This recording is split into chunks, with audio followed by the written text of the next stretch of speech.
जय हिंद मित्रांनो, आपल्या स्वार्थ डे क्लासेस या यूट्यूब चॅनलला मी सर्वांचं स्वागत करतो.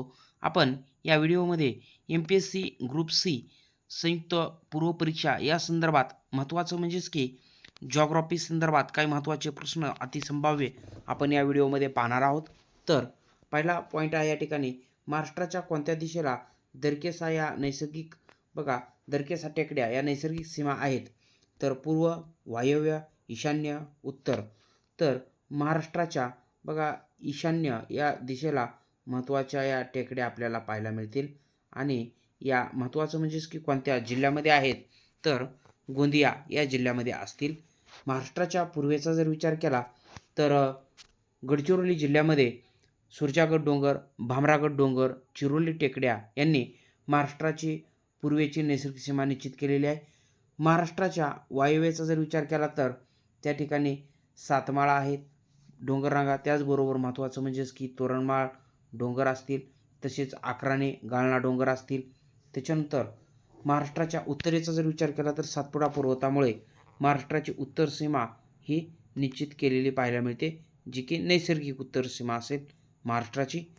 त्याच्यानंतर पुढचा पॉईंट आपण पाहणार आहोत या ठिकाणी, सातमाळा, आकराने टेकड्या महाराष्ट्राच्या कोणत्या दिशेची नैसर्गिक सीमा निश्चित करतात? तर पर्याय बघूया आपण, दक्षिण, आग्नेय, उत्तर आणि वायव्य. तर महाराष्ट्राच्या वायव्यच्या बाबतीत लक्षात घ्यायचं आहे, वायव्यची सीमा हे सातमाळा आकराने टेकड्यामुळं निश्चित झालेली पाहायला मिळते.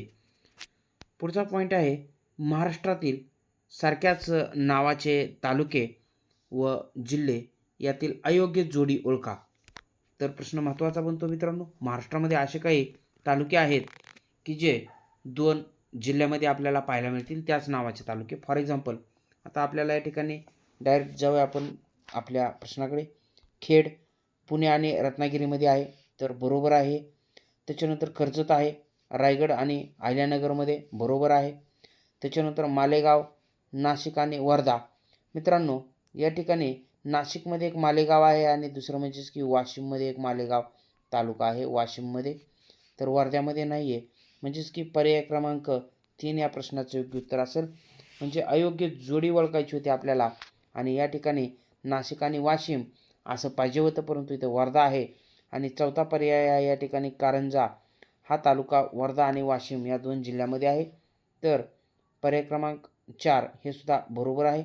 मात्र या ठिकाणी आपला जी काय प्रश्न होता अयोग्य जोडी, तर मालेगाव, नाशिक आणि वाशिममध्ये आहे. तर पर्याय क्रमांक 3 उत्तर असणार आहे. त्याच्यानंतर आपल्याला पुढे जायचं आहे, महत्त्वाचं म्हणजेच की महाराष्ट्राच्या अतिउत्तरेचा तालुका खालीलपैकी कोणता? तर लक्षात घ्या, चिखलदरा, रामटेक, दडगाव, रावेर. तर महाराष्ट्राचा जे काय अतिउत्तरेचा तालुका आहे तो आहे दडगाव. आता हा दडगाव जो आहे तो कोणत्या जिल्ह्यामध्ये आहे? तर नंदुरबार या जिल्ह्यामध्ये असणारा हा तालुका आहे, अतिउत्तरेचा तालुका आपल्या महाराष्ट्रातला. लक्षात घ्या, चिखलदरा हा अमरावतीमध्ये आहे. महत्त्वाचं, रामटेक नागपूरमधला तालुका आहे, रावेर जळगावमधला आहे. मात्र दडगाव हा नंदुरबारमधला आणि उत्तरेचा तालुका आहे महाराष्ट्रातील. त्याच्यानंतर पुढचा प्रश्न आपल्याला महत्त्वाचा, महाराष्ट्रात नुकतेच फणस संशोधन केंद्र कोठे सुरू झाले? तर हा प्रश्न आपल्याला जॉग्राफीमध्ये करंटमधून सुद्धा विचारला जाऊ शकतो. तर बघूया आपण, वेंगुर्ला सिंधुदुर्ग या ठिकाणी, लांजा रत्नागिरी, श्रीवर्धन रायगड, देवगड सिंधुदुर्ग. तर या प्रश्नाचं योग्य उत्तर काय असणार आहे? तर फणस संशोधन केंद्र हे महत्त्वाचं लांजा, जे की महत्त्वाचं म्हणजेच की रत्नागिरी जिल्ह्यामध्ये पाहायला मिळेल आपल्याला. या ठिकाणी संशोधन केंद्र कोणतं? फणस संशोधन केंद्र सुरू झालं. त्याच्यानंतर पुढचा प्रश्न आपल्याला महत्त्वाचा या ठिकाणी विचारला जाईल, महाराष्ट्रातील जी काय खाडी व नदी या संदर्भातील अयोग्य जोडी ओळखा. मित्रांनो, लक्षात घ्यायचं आहे, या ठिकाणी आपल्याला सुरुवातीला खाडी दिलेली आहे आणि त्याच्यानंतर नद्या दिलेल्या आहेत समोर आणि मग अयोग्य जोडी ओळखायची आपल्याला महत्त्वाची. तर महत्त्वाचं कोणती अयोग्य जोडी असेल तर बघूया आपण, वसई उल्हास, म्हणजे वसई खाडी ही उल्हास नदीच्या मुखामध्ये आहे, बरोबर आहे. मनोरी खाडी ही दहिसर नदीच्या मुखामध्ये आहे, बरोबर आहे. रोहा खाडी ही कुंडलिका नदीच्या मुखामध्ये आहे, हे सुद्धा बरोबर आहे. बाणकोट खाडी ही मात्र सावित्री नदीच्या मुखामध्ये आहे, आणि या ठिकाणी काय आपल्याला दिलेलं आहे तर शास्त्री. तर शास्त्री नदीच्या मुखामध्ये आपल्याला बघा एक खाडी महत्त्वाची पाहायला मिळते, जयगड खाडी पाहायला मिळते.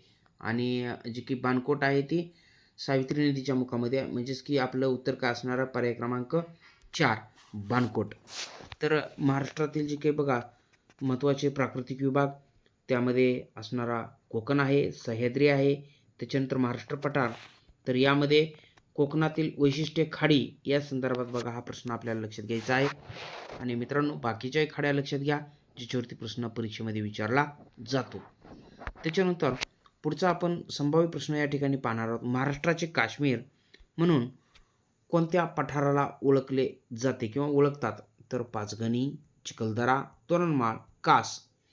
तर पर्याय क्रमांक 4 कास पठार जे की महत्त्वाचं सातारा या जिल्ह्यामध्ये आपल्याला पाहायला मिळतं. आणि या कास पठाराला महाराष्ट्राचं काश्मीर म्हणून सुद्धा ओळखलं जातं, लक्षात घ्यायचं आहे.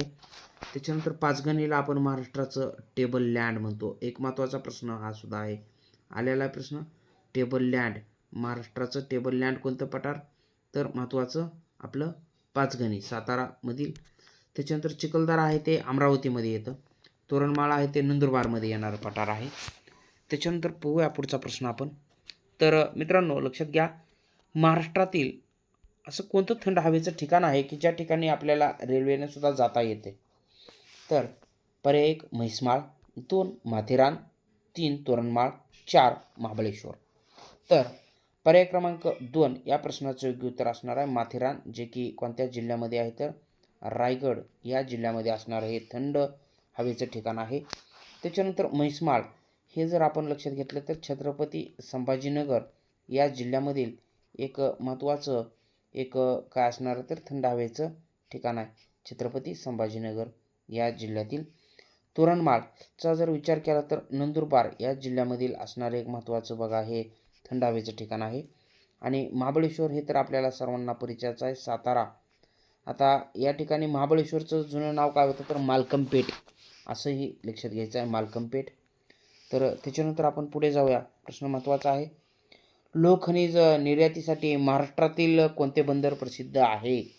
तर प्रश्न यापूर्वी सुद्धा आलेला आहे, बघूया आपण. 1 जयगड, 2 रेड्डी, 3 उरण, 4 मुंबई. तर पर्याय क्रमांक 2 रेड्डी बंदर हे महत्त्वाचं सिंधुदुर्ग या जिल्ह्यामधील बंदर आहे, जे की कशासाठी प्रसिद्ध आहे तर लोहखनिज निर्यातीसाठी प्रसिद्ध असलेलं आपल्याला पाहायला मिळतं. उरणचं बंदर हे रायगड जिल्ह्यामध्ये येतं. त्याच्यानंतर लक्षात घ्यायचा पॉईंट आहे की जे की जयगड ह्या बंदराचा जर विचार केला तर रत्नागिरी जिल्ह्यामध्ये येणार आहे. त्याच्यानंतर आपण पुढे जाऊया. महत्त्वाचा पॉईंट आहे की लोहखनिजाच्या कोणत्या प्रकाराला मूर्खांचे सोने म्हणतात. लक्षात घ्या प्रश्न खूप महत्त्वाचा आहे, कारण या ठिकाणी हा प्रश्न MPSCने यापूर्वीसुद्धा विचारलेला आहे. तर लोहखनिजाचा असा कोणता प्रकार आहे की त्याला आपण काय म्हणतो तर मूर्खाचे सोने म्हणतो. चला प्रश्न महत्त्वाचा आहे. 1 हेमेटाईट, 2 लिमोनाईट, 3 पायराईट, 4 मॅग्नेटाईट. तर एक लक्षात घ्या पर्याय क्रमांक 3 पायराईट, म्हणजेच की पायराईटचा जर विचार केला तर एक सोनेरी झळाळी आपल्याला पाहायला मिळते या पायराईट या प्रकाराच्या बाबतीत. त्यामुळं मूर्खांचे सोने म्हणून याला ओळखलं जातं पायराईटला.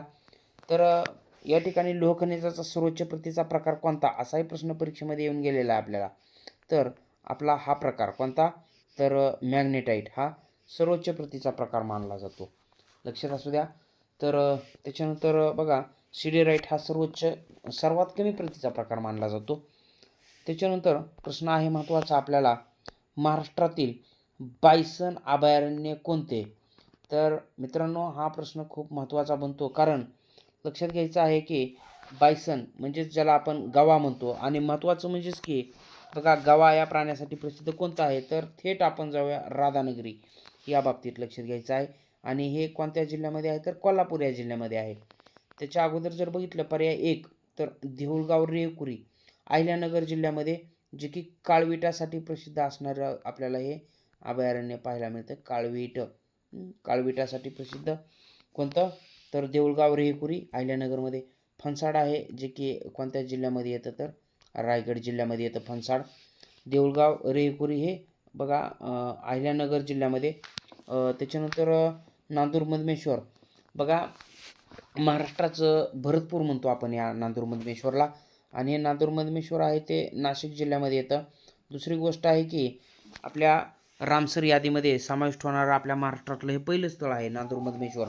महत्त्वाचा प्रश्न आहे. आणि मित्रांनो, या ठिकाणी आपण असेच प्रश्न महत्त्वाचे पाहणार आहोत, जे की तलाठी भरती महत्त्वाचं म्हणजेच की MPSCमध्ये आपल्याला ग्रुप सीसाठी विचारले जातील.